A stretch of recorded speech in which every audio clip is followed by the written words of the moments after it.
existentialism tends to be an extremely broad idea, a broad theme. Much of it is covered in literature and art and so on, in playwriting specifically, but also theater, but also filmmaking, and it has had a very big influence on painting and on nearly all the arts. But it is difficult to talk about existentialism in the same way that one talks about, let's say, something like neo-Marxism or Marxism or whatever, because whereas neo-Marxism or Marxism tends to come out of one set of writings, and have sort of certain very common, clearly definable discipline themes and so on, ideas and issues that they look at. Existentialism tends to be much broader than that, doesn't come out of one particular source, has multiple sources, and therefore comes to multiple conclusions as well. But what can be said about it is, the way I like to think about it is that it is the great turn inwards, looking at things that are that you would not look at in terms of political economy. You may not look at it in terms of overthrowing the state, but you look at it in terms of questions that you raise within your own life at the individual level, maybe also at the collective level, but certainly at the individual level. So whereas the great turn inwards does not characterize every major existentialist idea, because some existentialist ideas certainly do talk about collectivities and about collective change and so on, but I think as a whole, this phrase helps me capture what existentialism can be described as a whole. So in the reading, you had they sort of took existentialism and they identified 7 key themes that are associated with this trend in philosophy or in political philosophy. And that means, of course, that not every writer writes about every trend, but these 7 broad themes come to capture much of what we consider to be the existentialist discourse or critique. Firstly, philosophy as a way of life, anxiety and authenticity, freedom, situatedness, existence, irrationality, absurdity, and the crowd. So we're going to go through these ideas one by one, first and foremost, and then very briefly we will look at some of the major existentialist writers, and then we'll have a discussion on it. So to begin with, philosophy as a way of life. For Socrates and for the Stoics and for the Epicureans, philosophy was not meant for only the select few that would understand the ways of the truth. Although a select few there may only be a few people who understand the ways of the truth. But Socrates always thought of philosophy as being fundamental to understanding the basic ideas of life, and therefore potentially graspable by everyone, though people may choose not to grasp it. And so philosophy was not meant to be a specialized subject as it was first seen by the Greeks, but rather meant to challenge some of the assumptions of everyday life. And the most important idea that it wanted to challenge is, what is the good life? What does it mean to be good? What does it mean to be virtuous? How can we be good? Can we be good by following the Greek religion, or is there some other way to be good? So the central idea that animated Greek philosophers was not for a specialized discipline, but for an idea that would help us lead better lives. And I think when we talk about existentialism, we have the same common idea with the ancient Greeks. That is, everyone should contemplate about the mysteries of life. In fact, some existentialists would say everyone does contemplate about the mysteries of life. Everyone is, in one sense, a philosopher, whether they recognize themselves as being a philosopher or not. You may not be familiar with the terminology, the sort of specialized terminology of philosophy, but that doesn't mean you don't think about the mysteries of life. And existentialists want to make that point, that we all think about these things, and we ought to think about these things, and the function of the philosopher should be to inform everyday life, to help you lead better lives. So that builds on ideas of Kant, the Neoplatonists, Schelling, Hegel, who also thought of philosophy as an activity that is an integral part of the history of human beings. Remember, for Hegel, for instance, all of history moved according to this massive dialectical philosophical movement. Marx famously said that the point of philosophy is not to interpret the world, but to change it.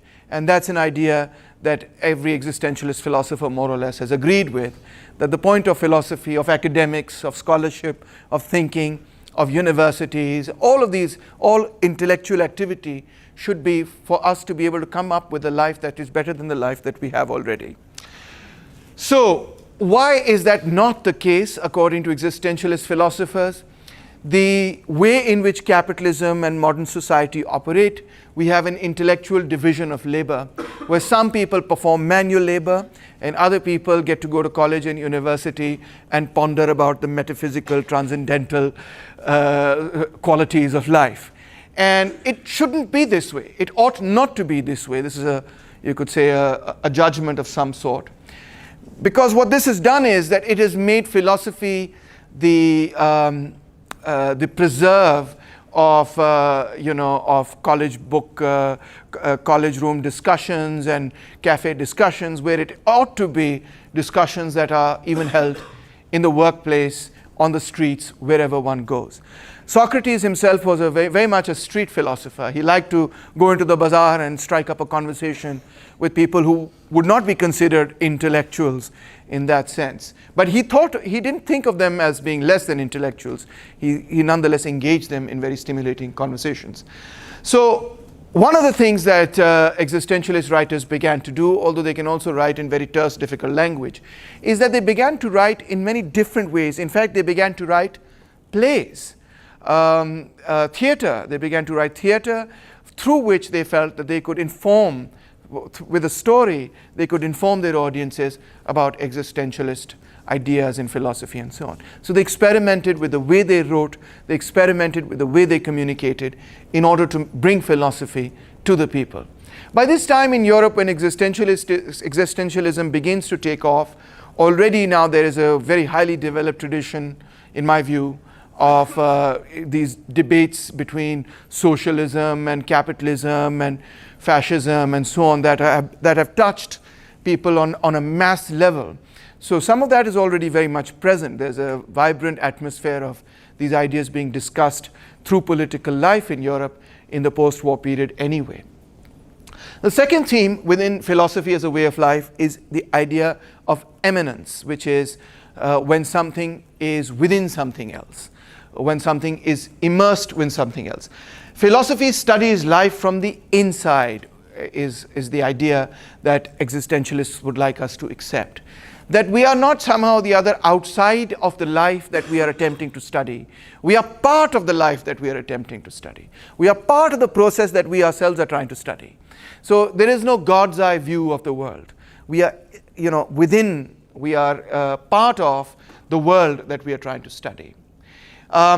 Kierkegaard, for example, said that the fundamental truths are not representations, i.e. representations of the real world that are in my mind and so on. Rather, the truths of existence are immediately lived, felt, and acted. Similarly, Nietzsche and Heidegger say that the philosopher investigating human existence is him or herself an existing human. So it is a self-inquiry, and we are, as it were, a scientist will create a laboratory, and in the laboratory they'll have some equipment, and on the equipment they will do this experiment. The scientist, him or herself, is not part of the experiment, is outside of the experiment. And the things that are moving in the experiment are the things that he's studying.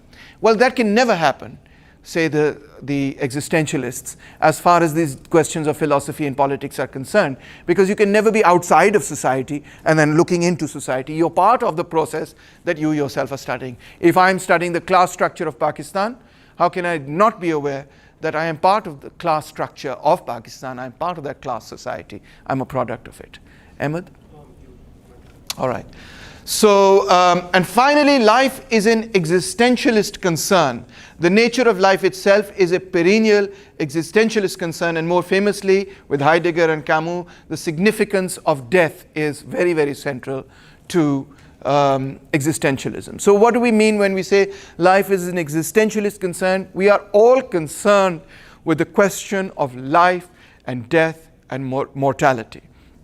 Either we are trying to overcome mortality in the effort to create a better life, which seems to be when Nietzsche says we want, we should embrace that which brings about the will to power, which expands life, that is, on the one hand, simultaneously a recognition that life is limited, and on the other hand, a rebellion against the idea that life is limited.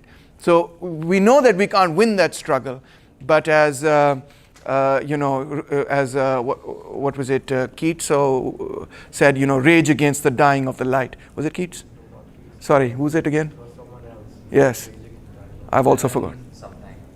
Was it? Anyway, I've forgotten. But a very famous poem, right? Rage against the dying of the. Do not go silently into the night. Rage against the dying of the light. Then, the second major theme is, and this is one of the biggest themes, is anxiety and the idea of authenticity. I'm not sure if you can see the lovely images that I selected for you. Believe me, I spent a significant amount of time trying to find an image that would capture anxiety without making you anxious at the same time.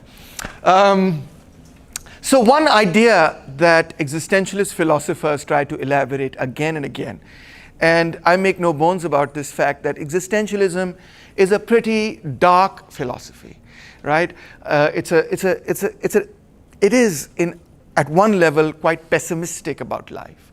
The one major theme that you will see throughout is that life is suffering. The attempt to alleviate suffering is an impossible one. You will see this repeated a lot in existential philosophy, and this is true both at the individual level, and it will also be true you'll see at the collective level. At the individual level, you could say that you try and fill up the suffering or your unhappiness in life. How do you try and make yourself happy? In a consumer capitalist society, the way you try to make yourself happy is by buying a new iPhone. It's by getting new clothes, and it's by consuming more and more.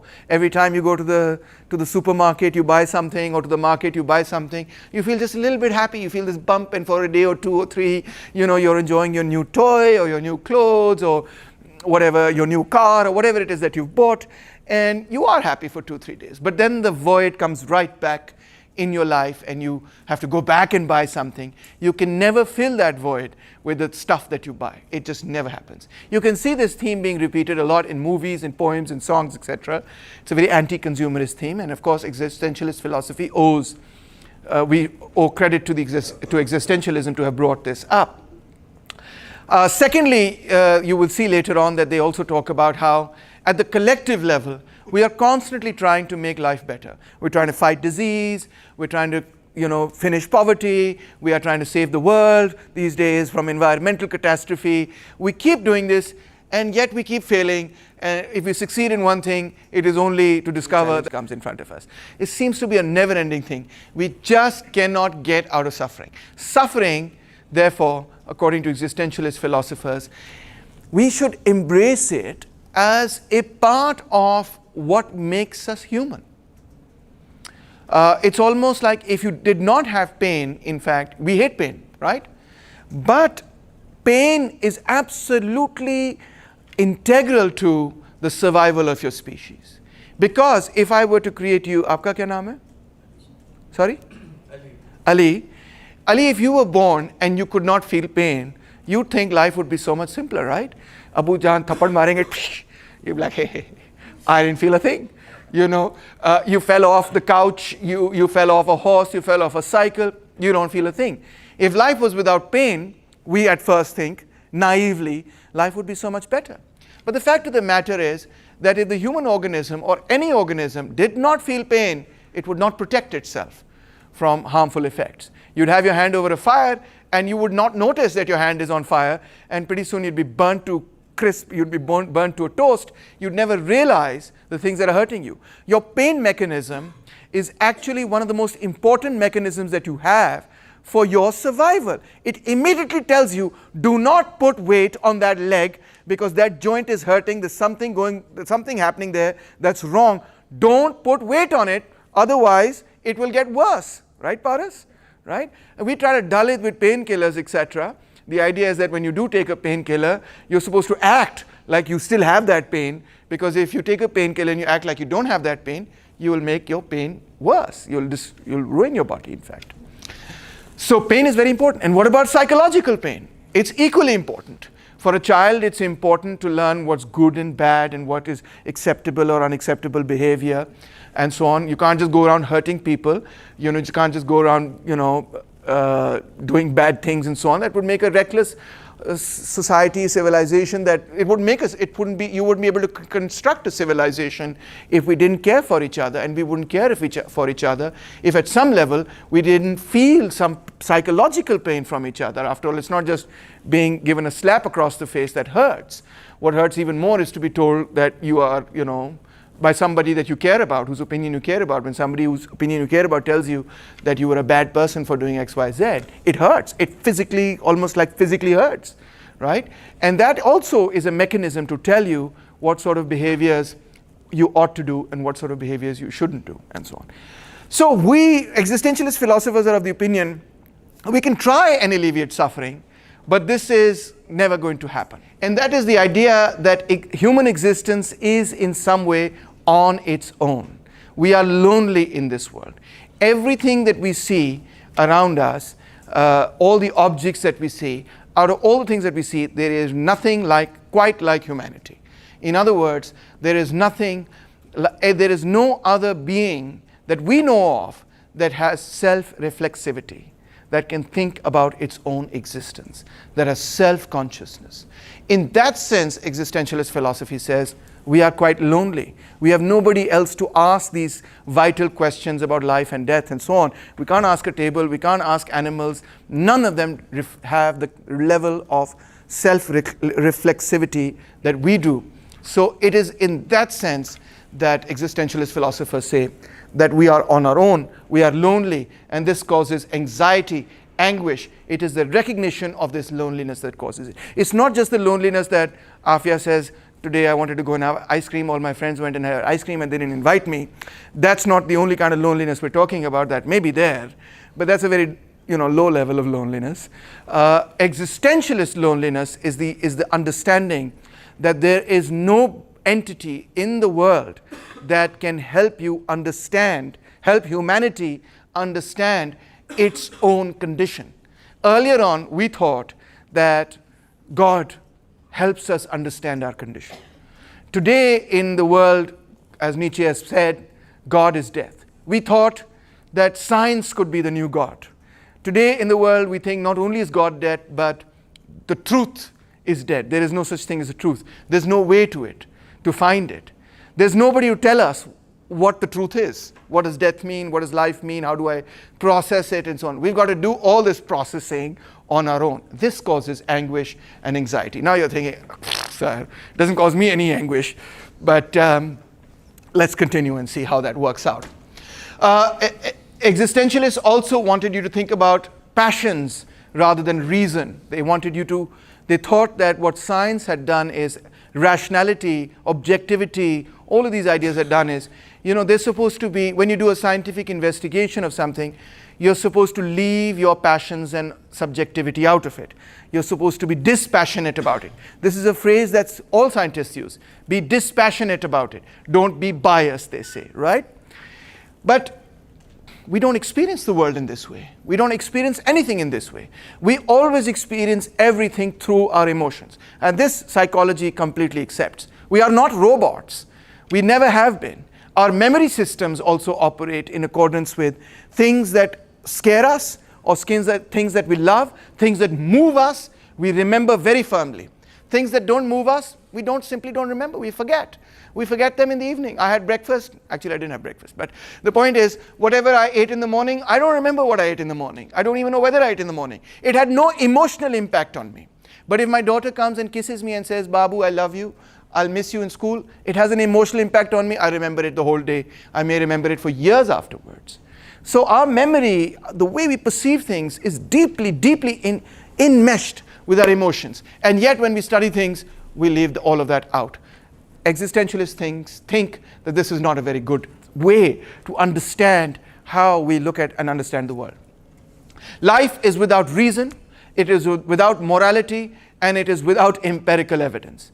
If you think that you can find the meaning of life by opening up the sacred book, which we've done for thousands of years, already the Enlightenment has so convinced you that that is not that will not provide you with any answers.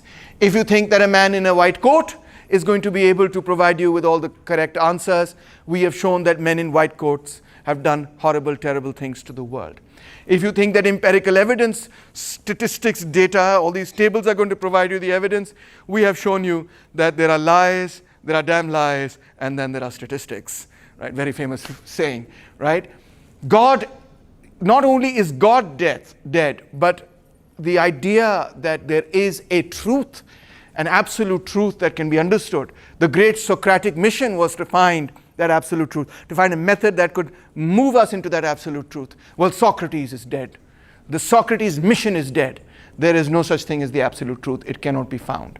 And that is the uniqueness of the human condition, which is that we are in this world and we have no rock to stand on. We have no anchor from where we can peg our ships. We are as if afloat. We have no basis to say what is right, what is wrong, what is true, what is false. Shifting sands, how do we once again anchor ourselves? That is what causes anxiety. That is the foundation of anxiety. What about authenticity then? The fact that one is on one's own as a human being, that is the only self-reflexive creature that we know about, we should need to find a way that we are not conforming to the crowd and are understanding the nature of existence as suffering. So what we tend to do is we very easily conform to what everybody's doing. However everyone has answered the question of what is the meaning of life, that's how I'll answer the question of what is the meaning of life. But by doing that, I am becoming inauthentic.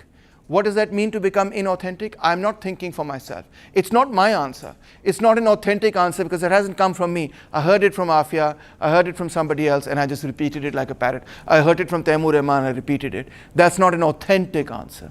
Aapka kya naam hai? Abbas, you didn't think about that answer. You merely parroted me. Hence, it's not authentic. Secondly, the inauthenticity comes from the fact that man is slowly being turned into a machine. And I put Mr. Arnie Schwarzenegger up there for all of you. Machine becomes man, man becomes machine. What is happening in society is that we are being programmed by universities, by the media, by politicians, everybody, to think about reason, value things in an instrumentalist way. Everything is about cost-benefit analysis. We are being taught to think like a machine. We are being taught to evaluate people like machines. When I finish my course, you're going to evaluate me on what are those, sort of things that you say, his teaching was 1 to 5. How dare you put a number on the pearls of wisdom that I am giving to you, right? And when at the end of the year, I want to do my faculty scholarly report, I'm going to be forced by the university to put a number on myself. How would you rate your own teaching on a scale of 1 to 10? How can my creative impulses be instrumentalized with a number? It sounds absurd. What about my emotions? What about the time I gave up with my family to come here and prepare this for you yesterday? And what does that count? I mean, how do you quantify that? Right? The attempt to quantify everything, to think of things with this instrumentalist conception of reason, this instrumentalist conception of value, this utilitarian theory, this constant cost benefit.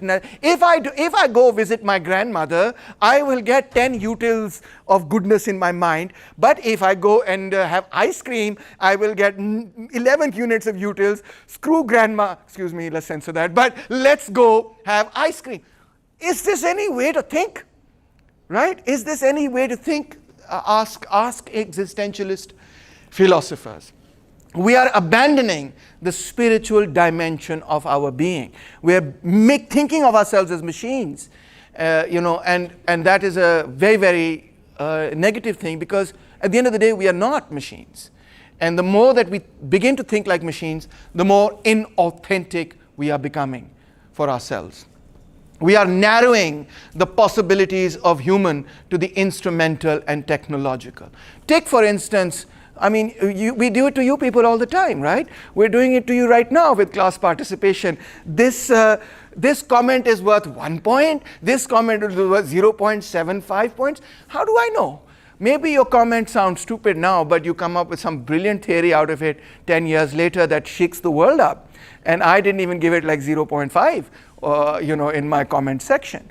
I don't know. So, it's... and we're limiting our interaction. People are raising their hands. Why are they raising their hands? Because they need to get that point, so they need to make, sir, I've got a point to make. Actually, you don't have any point to make. We just want the point to be recorded, right? If there wasn't there, then you probably wouldn't have made the point. Inauthentic class participation. And don't we do that everywhere, in everything we do? We pretend to, be people that we are not. We pretend to quantify things that are unquantifiable, and we live a life like that, and we think it's fine. Let's say the music society. Anybody in the music society in LUMS? Great. Okay, one person. What CGPA do you need to be part of the music society at LUMS? Minimum CGPA. No, but what CGPA do you need to be? I mean, there's a CGPA. If you slip below it, you can't be part of any society. You do? What is it? It's 2.5 CGPA. Yeah. Oh, for executive. All right. So maybe we have a bloody Mozart sitting over here, but because he can't get above 2.5, he's not going to be head of the music society. He might change the entire world, but because he can't get 2.5 because he doesn't like calculus or something, right? He can't be in the executive committee of the music society. Isn't that absurd? You may say, right? But we do this. That's what we do all the time. And what else do we do? We are monetizing everything constantly. Everything is about money, buying time from people. If I can't get a friend, I will hire a friend. You know how to hire a friend? It's called a psychologist, right? You couldn't find somebody to... It's the truth. You didn't find somebody to spend time with and unload, in normal life, back in the day when there was no psychology, right? What did people do? They met with their friends, they had chai, coffee, they had a drink, they went to the pub, whatever. They met up, they went to the chai khana, and they would bitch about their lives and said, God, yeah, today I had a terrible day at work, my crop didn't do too well, this is happening, that's happening, my wife is on my case, or my husband is on my case, whatever, XYZ, then you felt better. You're like, oh, I've offloaded. And now people are just too busy. The busier people get, the less friends people have, right? In New York City and in San Francisco, busiest cities in the world, there's an obsession with psychologists. Because nobody's got time to sit around listening to you moan and bitch about your work. They have better things to do, although they also want to moan and bitch about work. So you hire people to listen to you while you moan and bitch about work. Inauthentic existence. That's what it's all about. Right. So that's what we're doing. We're constantly rating people. Oh, yeah, rating people. Talk about social media. This is my good friend because I gave him 500 likes. This is not my good friend because he gave me 300 likes. What is going on? Is this how we rate people by, whether or not you like their comments and stuff? Totally inauthentic existence. The human element, the real passions, the emotions, the real connections, all of that is out the window. Maybe I should have taught this section of the course. Maybe we should arrange this section of the course in such a way that we taught this after Shamail taught rational choice theory, but it's a bit late for that now. All right, so next theme amongst existentialist philosophers is the idea of freedom. This rise of rationality that has resulted in the horrors of modernity, such as world wars, genocide, the killing of entire people, on a scale which has never occurred before. The 20th century was supposed to be the age of science and objectivity and rationality and all of these beautiful things and education and so on and so forth. We have killed more people in the 20th century than we have killed in all the previous centuries put together. That's what yes, did you not know that? Absolutely, hands down. I mean, we have killed, we would put Halaku Khan and Changiz Khan to shame. They would seem like wimpy little babies compared to what we have done in the 20th century. We have upscaled murder to the industrial level. Halaku Khan, Changiz Khan would have said about the gas chambers of Auschwitz that this is horrible. How dare you do this sort of inhuman stuff? If you want to kill somebody, you should kill them with your own bare hands, with your sword, you know. That's the real manly way to kill somebody, not put them in gas chambers. This is a cowardly way, and so on. But that's what we've done. I am not in any way condoning killing people with your bare hands. I'm just trying to make some idea. Sometimes I'd say things just because they sound funny, okay? Sometimes I think they'll sound funny, but they don't sound funny at all. Anyway. So this has resulted in a crisis of values, leading to further anguish. We were supposed to march into a world of liberty, equality, fraternity, reason, science, enlightenment. We marched backward into darkness. Freedom. Sartre says man is condemned to be free. Ali, soreo, zara jago. You are condemned to be free. You have a choice. The choice is you can go to sleep, or you can stay awake and listen to how you are condemned to be free. Every moment we make a choice. Even the fact that we are alive is a choice. We could choose not to live if we wanted to. Therefore, if we are making a choice at every step of the way, we are therefore responsible for every decision that we take, whether it is to sleep in class or to stay awake, to sit in class or to walk out, to question or not to question, to support your officer when he says, gas these Jews, to support your commander when he says, get these children, put machine guns into the hands of these children and mow down your enemies. We make child warriors.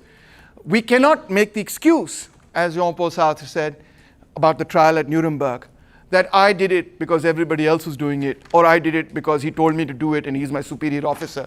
Whatever you do, you as an individual are responsible for it. Yes. So the next question. We are, existentialists always admit, always in a certain context. So it's not the case that there are no economic circumstances, there are no social circumstances. They're not saying that. One's freedom is always situated within context. Abstracting from context makes freedom naive or illusionary, says Immanuel Kant. Being in the world, being there in the world is part of the ontological structure of existence. So we are always part of some situation. They're not denying that. We're always part of some political, historical, economic, gendered, whatever, heteronormative framework. That is absolutely the case. What we can look, if we break that up, we can see first and foremost is my body. And that is one of the primary facts about me. Nietzsche says that, Schiller says that, Merleau-Ponty says that. It has, and of course this had a massive influence on gender studies. That the one thing that I cannot escape, no matter where I am, is that I am my body. I may be a little more than my body as well, but I cannot not be my body. I cannot be out of my body. Secondly, are the social circumstances, which of course include class. Each of my acts says something about how I view others, but reciprocally, each of their acts is a view about how I am. And this derives from the idea of Hegel's idea of recognition through another. It is only when someone else who has self-consciousness recognizes me as a self-consciousness that I recognize myself as having a self-consciousness, says Hegel in the master-slave dialectic, if you remember from my previous course. So, and of course, Karl Marx's idea that there are economic and political circumstances. And last but not least, there is a history. How did we get here? What did Bahadur Shah Zafar do? How was he, humiliated in Rangoon and so on? All that history is there. You cannot turn back the clock. Colonialism is a fact. All of these things are facts. So they're not denying those facts when they say you take your decisions. They are saying you always take those decisions within a historical circumstance, within the circumstance of your body, within the circumstance of your class, and so on. And they're sensitive to that. There's no doubt about that. But they don't necessarily, that doesn't mean that they're Marxists when they talk about class, but they always do want you to understand that that context is present. You can't deny it either, right? Yes. Finally, not finally, actually, we have 2-3 more things to go. But existence, human existence cannot be understood on the model of things. We don't exist in the same way that this table exists. We can study this table scientifically, say existentialists, right? Because it's an object. But you, kya naam hai aapka with the red hair? Vajdan, you are not an object. You are a thinking being. You are not a table. So therefore, when I ascribe to you qualities like I can say this table weighs this much, it is made of this material, etc., etc. When I say the same things about you, yeah, part of that is true. You have a certain weight. You are made of certain chemicals, etc. But it would be so incomplete if I just described those things, because I'm sure there's another human being who's made of the same chemical combination with roughly the same weight. You, Vajdan, are you not because of your material properties, but because of your temporal properties, because of your intellectual properties, your ability to reflect and think and be a self-consciousness.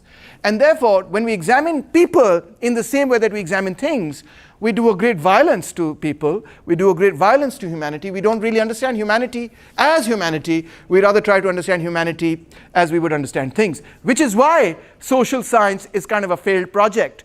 We need phenomenology instead of scientific positivist objectivity, because human beings are not like things. They cannot be studied with the same tools that we use for science. Human existence is action. My acts are free. I am not free. I am not free not to act. I am always, even when I don't act, that is a conscious decision. You're not acting you're not getting up and going, you're passively sitting there, but that's a decision you're taking. That's also an action. Sartre says, existence precedes essence, is one of his most famous quotes. The other one is, man is condemned to be free. What does he mean? We have come into this world without having defined what our purpose is. Our existence comes about without having defined what the purpose of that existence is, collectively as well as individually. The table has an essence which is defined before the table is created. I thought of the table. The table is going to do this. I'm going to be able to put things on its surface. That was the purpose of the table. That is the essence of a table. If I can't put something on the surface, it's not a table, is it? So the essence of the table is defined before the table is created. But the essence of humanity is not defined. There is no meaning to life given to you before you were born or before humanity came about. What we thought was the meaning to life given to us turned out not to be correct, i.e. religion. Therefore, we are the authors of what we want to become. Humanity must decide what it wants to become. Your purpose, individually and collectively as a human being, is not going to be given to you by anybody outside of you. It's not going to be given by anything in nature. You have to choose it for yourself.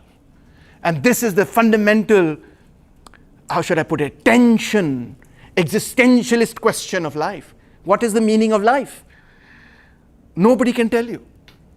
You have to come up with it on your own. Nobody outside of you can tell you, individually or as humanity as a whole. Yes. Oh.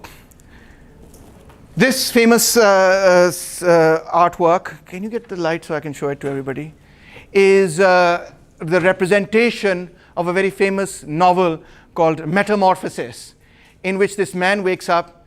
Every morning he wakes up and he goes to work. He brushes his teeth. Yeah, I think it's on the other side.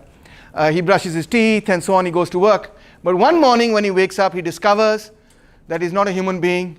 What is he instead? He's a cockroach. That's right. He's a cockroach. He changes into a cockroach. What is Kafka trying to say? What's the point? They're saying that life is absurd. You're going to wake up one morning and be a cockroach. Well, not exactly. But it's a metaphor that life and human existence is absurd. Why is it absurd? Because nature has no design for you.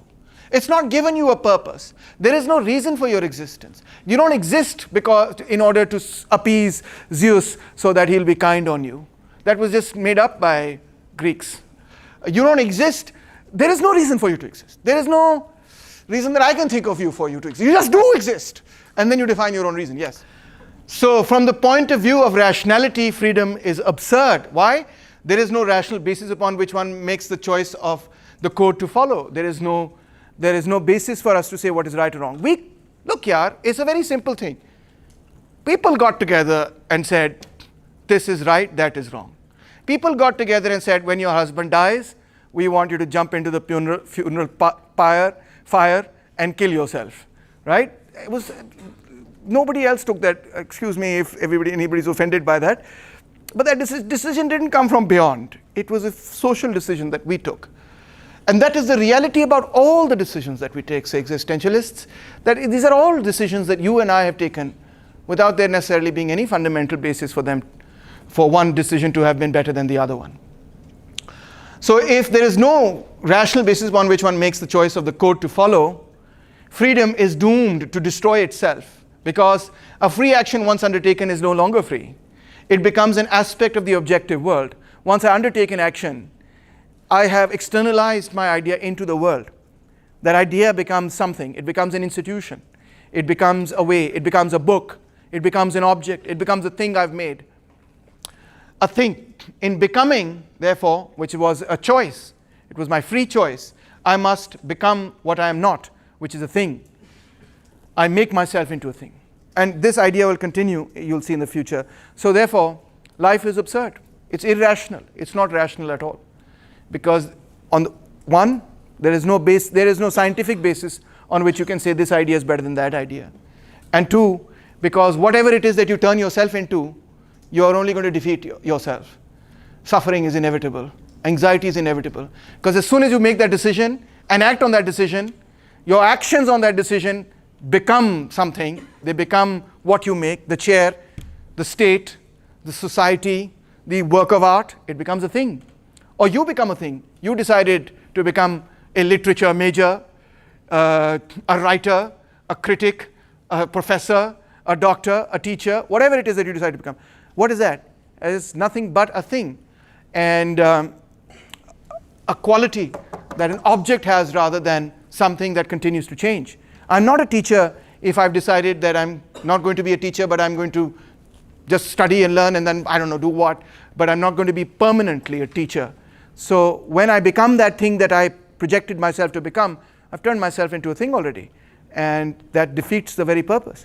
So it's an absurdity you can't get rid of, yes. Last but not least, the crowd. Inauthenticity manifests itself as de-individuated people or faceless people who just follow the crowd. The crowd, the horde, the herd, the masses, all of these things are negative terms for existentialists who want you to have your individuality. But that individuality is not conformity to the latest fads, to the latest fashions, to the latest trends, to the latest gossips, rituals, consumerism, nationalism, socialism, democracy, social media, or even existentialism as a fad. That is not what he's talking about. What he means is that all of this can be done in an authentic or an inauthentic way, depending on whether or not it emerges from within or from without. Can a collective form of existence be authentic, or will it always be inauthentic, given that we are part of crowds and masses and fads and fashions and so on?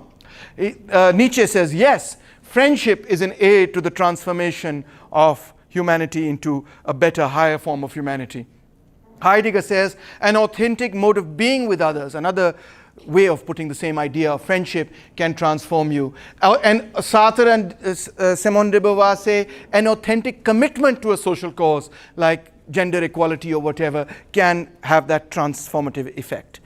Kierkegaard, the man who started it all, hated Hegel. He's a father of existentialism. He says Hegel reduced Christianity to a moment in the rational development of mankind. He didn't like that at all. Hegel famously said, all that is real is rational, and what is rational is real. The rational becomes real. Reason, the spirit reason, becomes real through the manifestation of civilization. And the manifestation of civilization follows a logic, a reason, etc. So the rational, the idea, becomes real in civilization. And the real becomes rational in the sense that the civilization is a process of getting to know its own reason, getting to know itself, emerging into the end of history. A lot to take in, I know. There's a very, very extremely short summary of Hegel. But that was Hegel's idea. And in that march, Hegel said, you know, Hinduism, Buddhism was one stage, and Christianity is another stage, Islam is another stage, and we're just moving across these stages. And now the last and final stage will be the stage of modernity, science, you know, ethical society, and so on and so forth, rationality, reason, etc. Of course, Hegel was also a supporter of the French Revolution, etc. Kierkegaard says, what a load of rubbish! That is not how history works. You have reduced man to a tool of history. This is absolutely not true. In fact, the nature of truth is that truth is, which is truth to me. That means truth is subjective, it is personal. He wanted the suspension of reason, and he thought that the suspension of reason is the heart of religion and Christianity. Religion cannot be reasoned, it has to be lived. The human is a passionate animal, born from emotions. If human beings were a beast or an angel, he could not be in anxiety because he is a synthesis. He can be in anxiety, and the more profoundly he is in anxiety, the greater is the man. Anxiety is the normal, suffering is the normal human condition, as Jesus suffered on the cross. The point you raised earlier, and the excellent point you raised earlier. Suffering cannot be alleviated. It is what makes us human. Christ on the cross symbolizes it. I told you it was going to come. I wasn't lying. Nietzsche, I know my lot, he said. Someday my name will be linked to the memory of something monstrous, of a crisis as yet unprecedented on earth. Good God, the man must have seen the future, because he was linked then later, of course, as you know, to fascism. The death of God is a death of truth. It gives rise to a millennia of nihilism. Humanity itself must define its own meaning and the meaning of its existence. You can see this theme continuing in existentialism. The Übermensch, if I didn't get the pronunciation wrong, thank you, is the unity of the contradictory forces of man as an animal and man as a rational creature. And this is what allows us to transcend nihilism. All the philosophers have been handling for thousands of years have become conceptual mummies. Nothing real has ever left their hands alive. I would say this about Lums, frankly. Every great idea, university life in general, every great idea that animated the world and made people kill each other becomes, in the context of a university, something dead, boring. Ali starts snoring, you want to have a break, etc., etc. That's basically what philosophers have done to the world. They've destroyed these animating ideas, And morality aims to limit the creative power of this animal instinct, which is very important, says Nietzsche. And of course this distinction goes all the way back to St. Augustine, and even earlier all the way to the Greeks, right? But this animal part of you is also very, very important. Morality is arrogant. Why? Because the will to power are those ideas that preserve and develop life, and morality's purpose is really not to develop the will to power, but to subdue it. The human is not an end in itself, but a means to something perfect, completely finished, happy, powerful, triumphant, that still leaves something to fear. So Nietzsche wants you to overcome yourself and become better than yourself, etc. And so Nietzsche might not have regarded himself as an existentialist philosopher, but he is considered as part of the heritage that inspires it. Same with Heidegger. He influenced Sartre, Gadamer, Arendt, Hannah Arendt, Marcuse, Derrida, Foucault. Human existence cannot be understood with the tools of natural science. What is the meaning of that being which is not an entity like other beings, for example, a chair, a car, a rock, and yet through it entities have meaning at all, is the essential question of Heidegger. What does that mean? That means that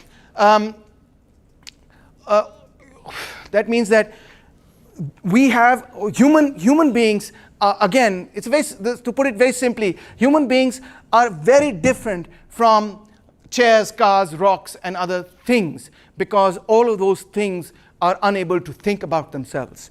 So how do we who think about ourselves have meaning, given that we ourselves give ourselves meaning? This is the confusing bit. Nothing outside of us gives us that. So Aristotle answers this question by saying it is substance, matter, that's why he's considered a materialist, which pervades everything, including human beings, and we are made of that. And this is the ancient subject-object distinction that we see in philosophy, that the subject is the conscious element, the object is the element about which you have consciousness, what you're thinking about, what exists outside of consciousness. Now this subject-object distinction is exactly what Heidegger wants to destroy in philosophy. He says, instead of that, he poses the concept of design, that is being there in the world. So the idea of immanence comes back up, that you are part of the world that you're trying to describe. You are what you're trying to describe. We already exist in the world that we are trying to understand, hence no subject-object distinction can exist because the subject is thinking about the object, which is itself the subject. So the subject is thinking about the subject, it's thinking about itself. So there is no subject-object distinction in that sense. But the subject is also an object in the sense that it exists in the world. But it exists there in the world and it's thinking about itself. So where do we end up? In a situation where the subject-object distinction, which is where Descartes begins modern philosophy. I think, therefore I am. I exist because I think, right? Cogito ergo sum, right? That distinction he wants to throw out. He says that's the fault. That's where all the muck and filth of modernity begin. Yes. Jean-Paul Sartre is the person that we need to cover, really. अच्छा, मैं तुम्हें भेज दूंगा, don't worry. He's the most influential of philosophers. He was very much inspired by phenomenology, which is that consciousness cannot be just consciousness of consciousness. It has to be consciousness of something. I am conscious that she is beautiful. I am conscious that I'm in class today. Consciousness is always directed. That's called intentionality. So Sartre says, if I love her because she is lovable. Lovableness is not an aspect of my image of her, but a feature of her. If it is a feature of her, then consciousness is not a thing and not subject to the laws of things, says Sartre. Consciousness, he says controversially, is nothing. It's not a thing in the sense, so it's nothing. It's not nothing in the sense that it doesn't exist. It's nothing in the sense it's no thing. It's not a thing. It's not an object. You say, my wife is, if you say my wife is very lovable, then I will probably not very like you very much. I'll be very jealous or something. But if I say my wife is also lovable. But the point is, if I say my wife is lovable, Jean-Paul Sartre says that even that is a form of objectification, because I am ascribing to her a fixed quality that I would ascribe to a thing.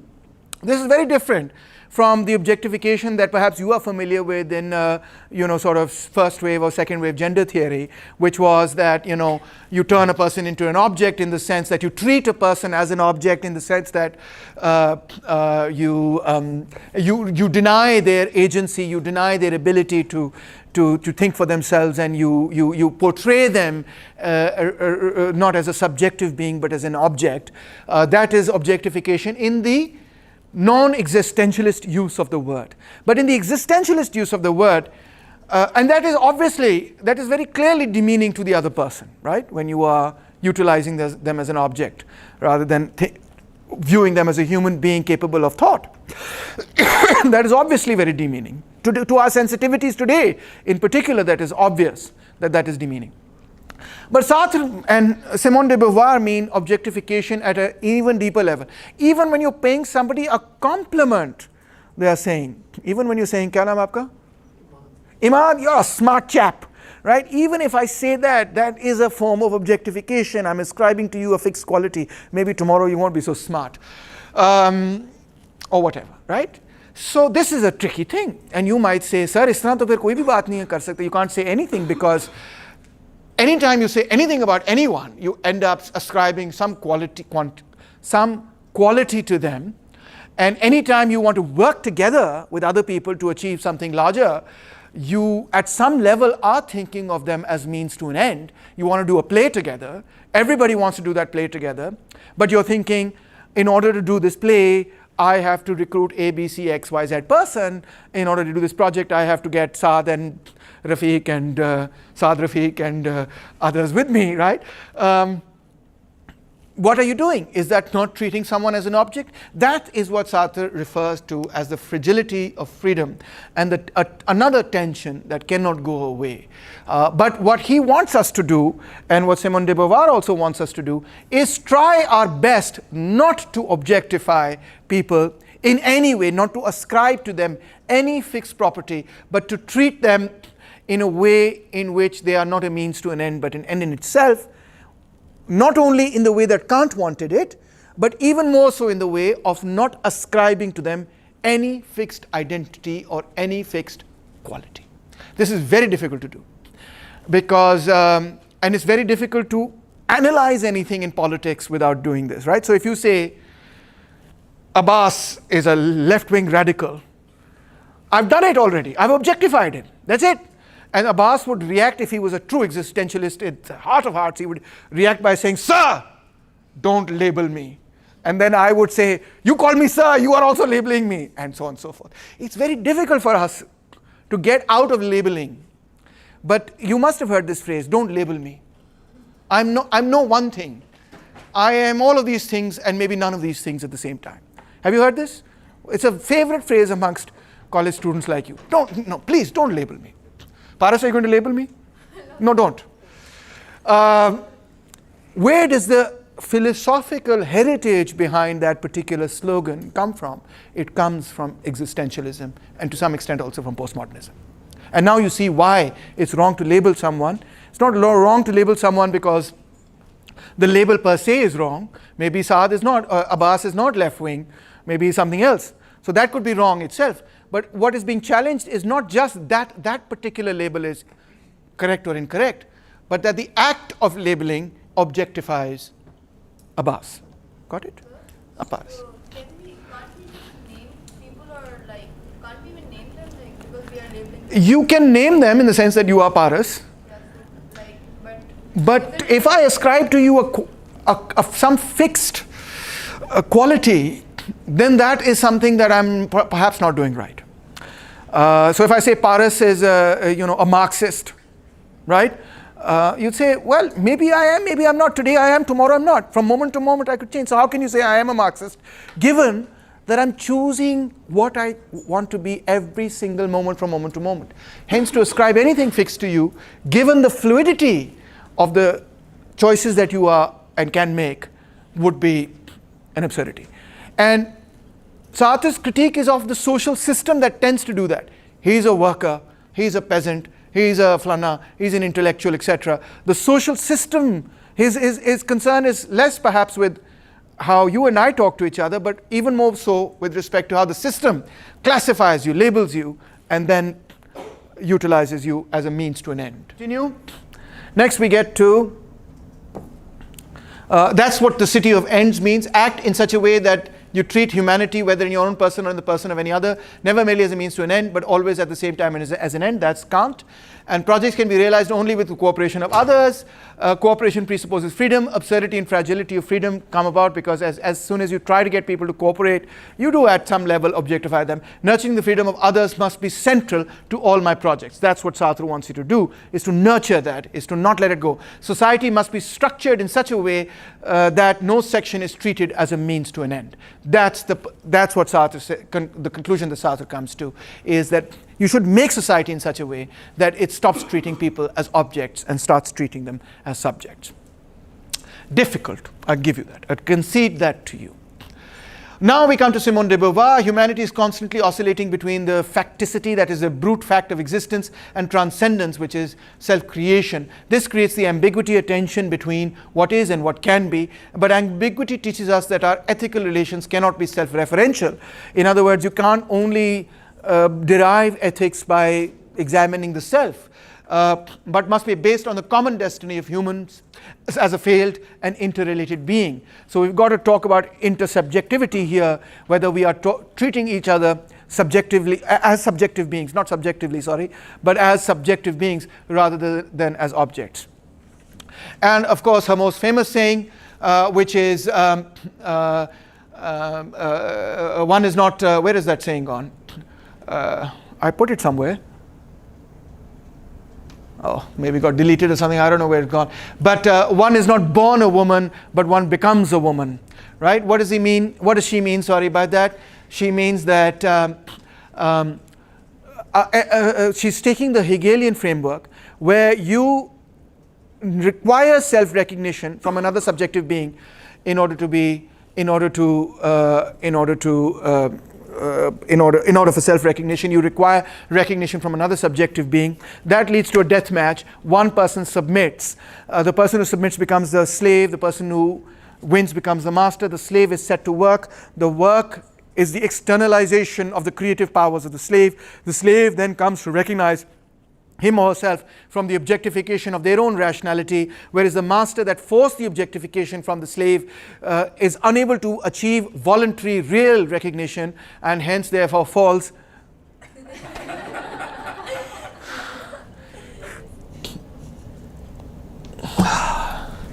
so she says a man can find a justification of his own existence only in the existence of other men, but only the freedom of others keeps the woman is treated as the other, but only the freedom of others keeps each one of us from hardening in the absurdity of facticity, which means in the absurdity of treating each other just as objects. To will oneself free is also to will others free, and therefore the goal of Simone de Beauvoir is very similar to Sartre's, which is that we have to evolve a society which treats each other not as objects but as subjects.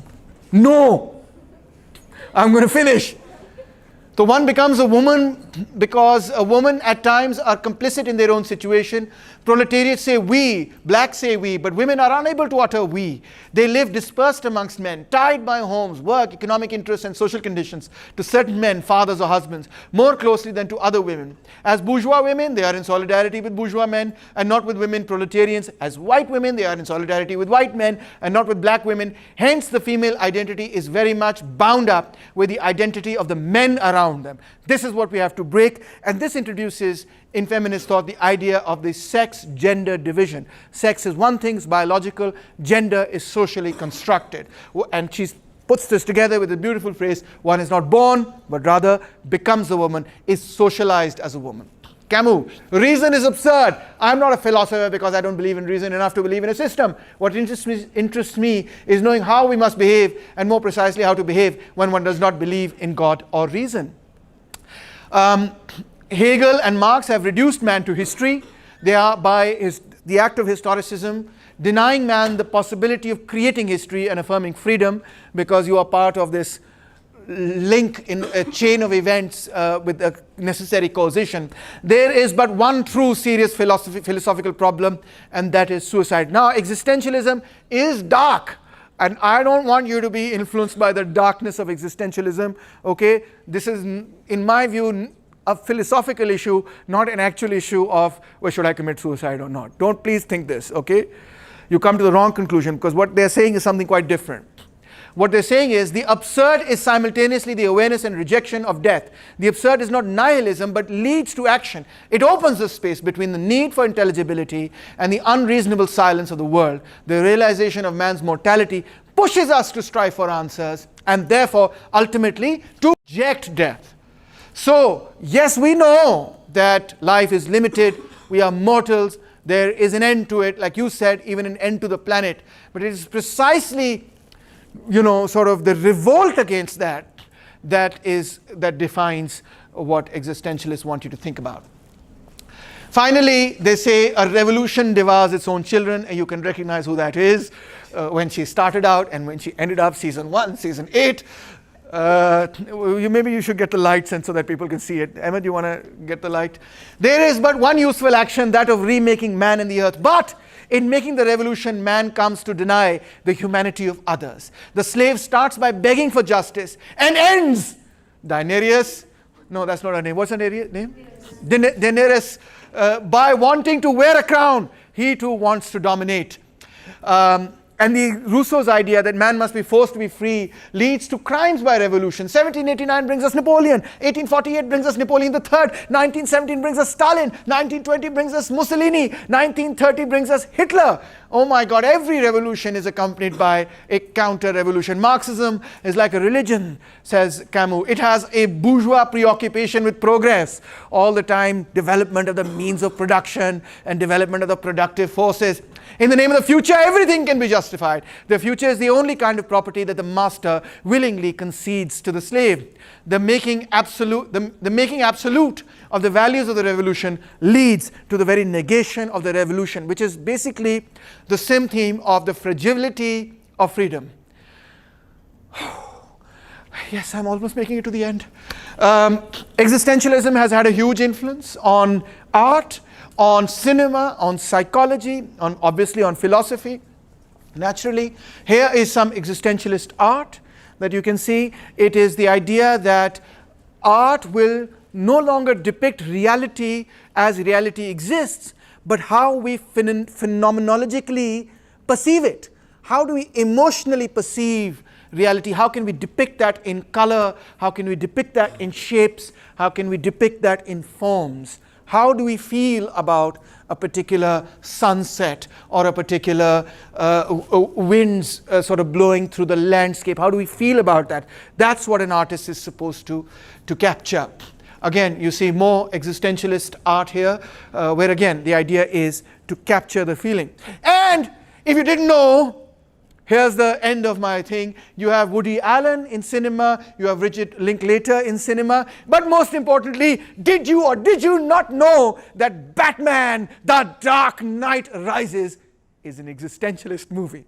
I bet you didn't know that, and you're happy to know that, because Christopher Nolan, in the way that he uses the camera, in the way that he tells his stories, very much derives his ideas from existential philosophy. The Dark Knight trilogy, The Prestige, The Inception, Interstellar, Dunkirk are really sort of not only commercially very successful movies, but superb movies insofar as their cinematography and so on is concerned. Finally, in psychology, you have phenomenological psychology, various authors here which you can deal with, various thinkers and scholars here, of which I know nothing.